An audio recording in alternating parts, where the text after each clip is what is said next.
Namaste. My name is Kirti, and on behalf of Himalayan Yoga Association, I welcome you all to this online teacher training course. I am a teacher here at Himalayan Yoga Association, and I will be taking you through the concepts and details of the human body and yoga altogether. Let's hope you enjoy this course. Let's start. Namaste and welcome back to the online yoga teacher training course. In this video, we are going to discuss what is meditation. But before we go ahead and do that, we are going to do a very short and quick meditation that we do before the beginning of every session. That is the Gayatri mantra chanting. Simply sit straight with your hands on your knees, having adopted a mudra of your choice. Spine completely straight. Lengthen your spine upwards, roll your shoulders to the back, and finally close your eyes. And allow yourself to observe your breath constantly without being disturbed by your thoughts. If your thoughts disturb you, if there is a lot of thoughts that come to your mind at this point especially, then simply bring the awareness to your breath and observe how these thoughts, they fade away in an instant.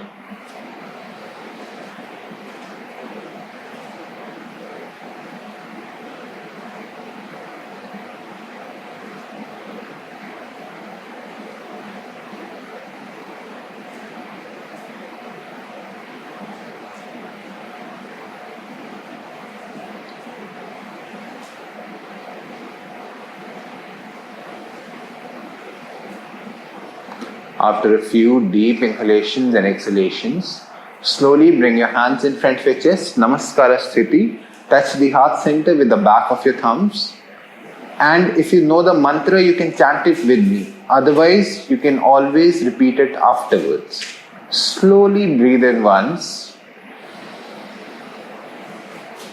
Om Bhur Bhuvah Swaha Tatsaviturvarenyam Bhargo Devasya Dhimahi Dhiyo Yo Na Prachodayat.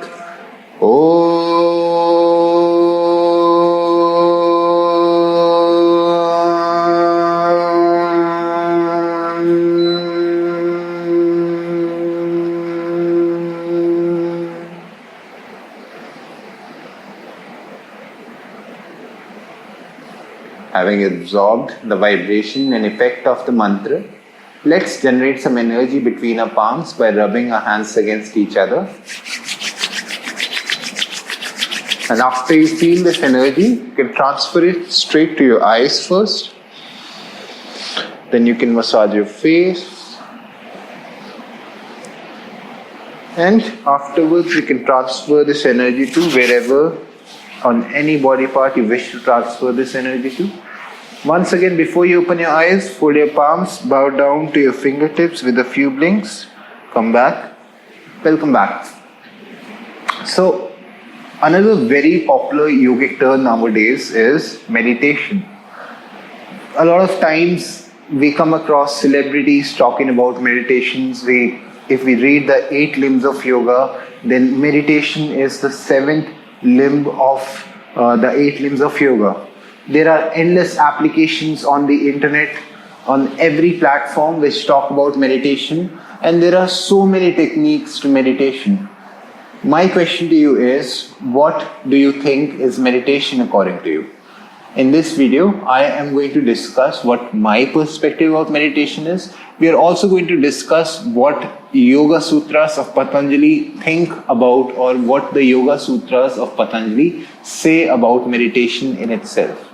What the ancient yogic science considers meditation, and what the modern definition of meditation is, and how are they different than each other, how are they the meditation that we perform in today's time.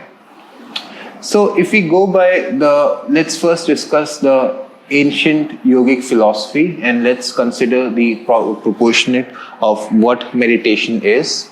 If we go by the second sutra of the Yoga Sutras of Patanjali, then it says yoga chitta vritti nirodha, which means yoga removes the fluctuations of the mind. How does it remove the fluctuations of the mind?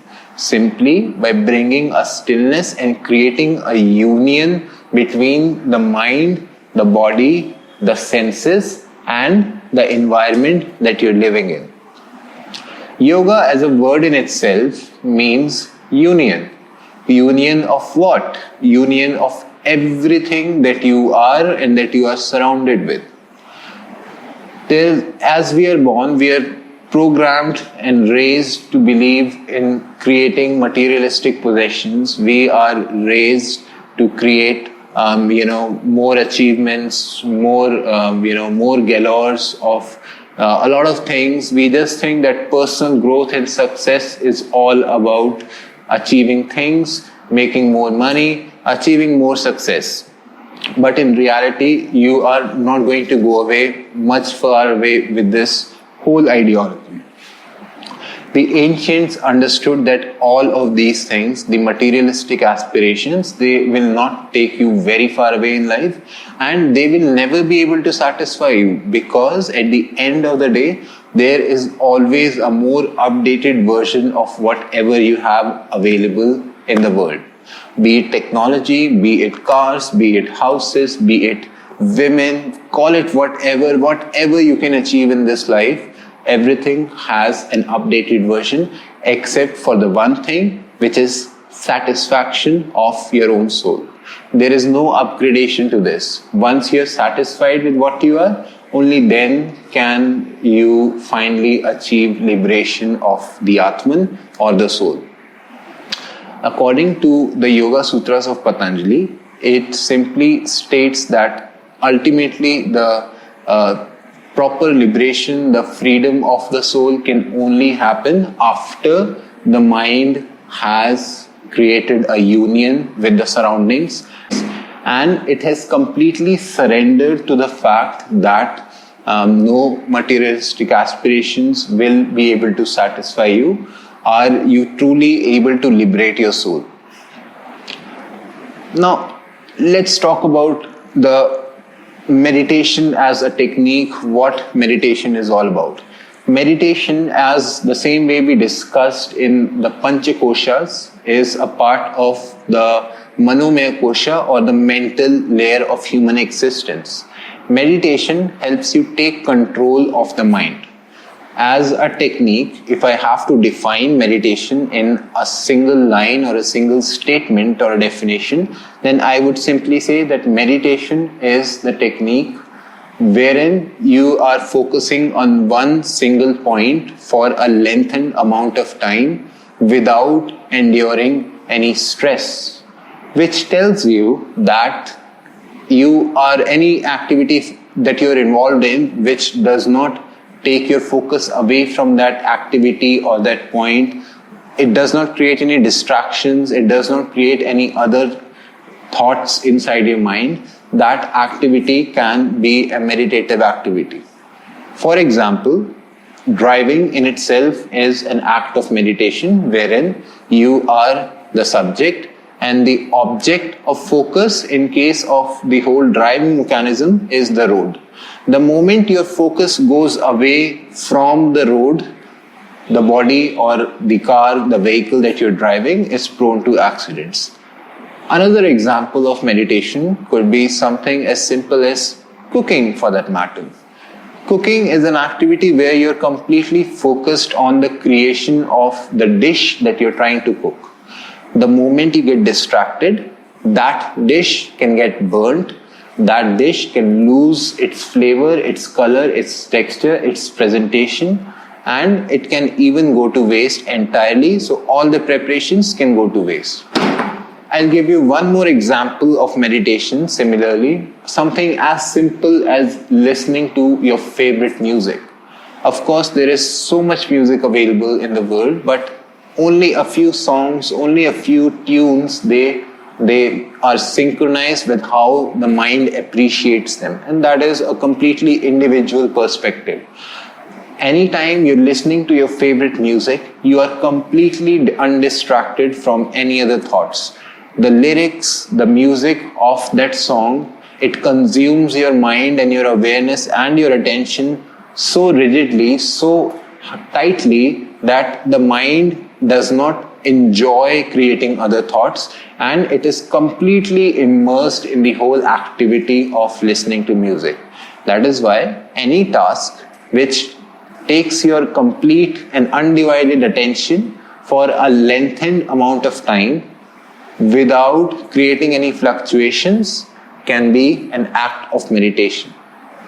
Now, meditation, this is just an example of all of these were just examples of meditation. According to the Yoga Sutras, there have been very specific guidelines on how you should be meditating.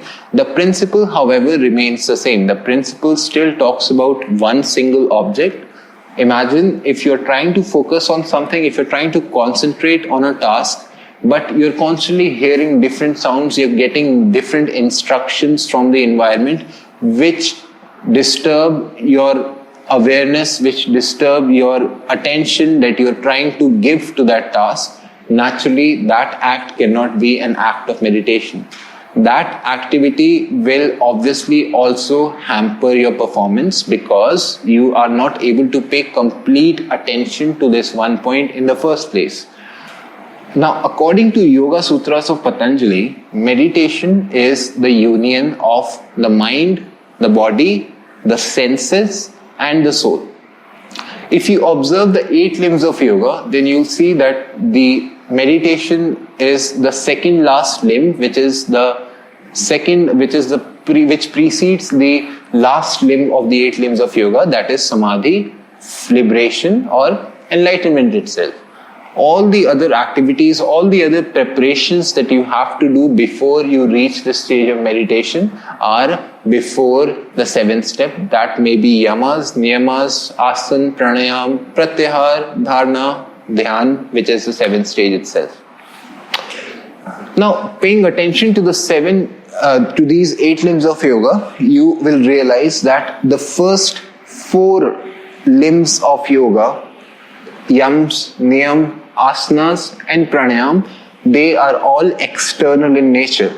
Whatever you are trying to achieve is reflecting on the outside. Whether it's the yamas, social observances, whether it's the niyamas, personal observances, whether it's the asanas, an expression through the body, whether it's pranayama or the expansion of the life force, all of these 4 limbs, they are external in nature. Only when you reach the 5th limb, when you have prepared yourself from the previous 4 limbs, that you reach the 5th limb, that is pratyahar, which talks about withdrawal of the senses. Why do we have to first express ourselves, prepare ourselves externally, and then go ahead and withdraw the senses internally? Well, that is pretty simple, because the first 4 limbs as a preparation are just practice for the worst.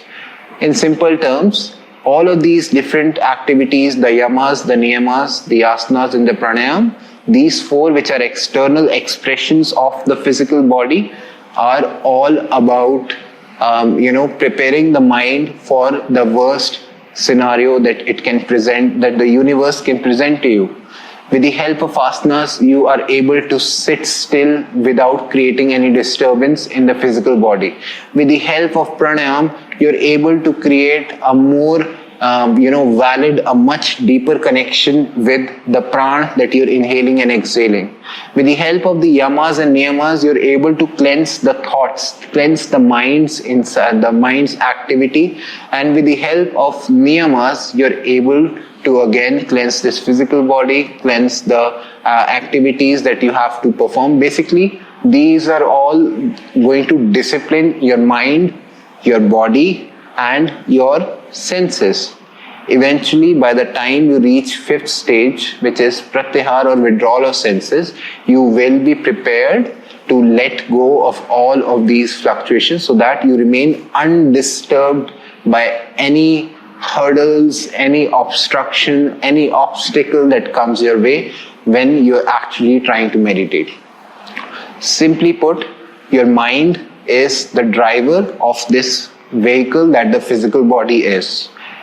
If the mind is inactive, if the mind does not want this vehicle to move, then it does not have to. This physical body will not do anything on its own.